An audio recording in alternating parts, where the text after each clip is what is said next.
अस्सलाम वालेकुम नाज़रीन, आऊं आहियां मोहम्मद उस्मान मल्ला। सर्वेच न्यूज़ जे सभिनी ॾिसंदड़नि खे भलीकार।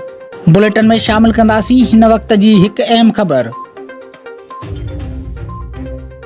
तालको दौलतपुर बहाल कयो। दौलतपुर जे सिविल सोसाइटी शहरियुनि पारां प्रेस क्लब दौलतपुर आॾो एहतिजाजी मुज़ाहिरो कयो वियो।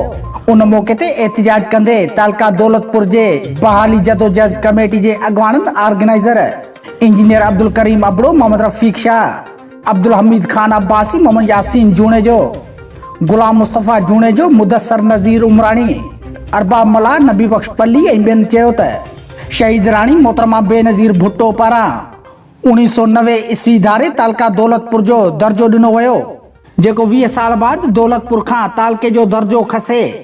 काज़ी अहमद खे तालके जो दर्जो ॾेई हितां जे 1.5 लख जे अवाम सां वॾी नाइंसाफ़ी ऐं वेसाघाती कई वई। हुननि वधीक चयो त काज़ी अहमद असांखे परे ऐं दौलतपुर असांखे वेझो आहे। काज़ी अहमद हिकु कमकार सां वञण में काफ़ी परेशानियुनि जो मुंहुं ॾिसणो पवे थो। हुननि चयो त ज़रे जे कम जे लाइ असांखे 10 पंध करणा पवनि था। आख़िर में हुननि आला इख़्तियारनि खां मुतालबो कयो त सवें सहूलियतुनि वारो तालको दौलतपुर बहाल करे असां सां इंसाफ़ कयो वञे।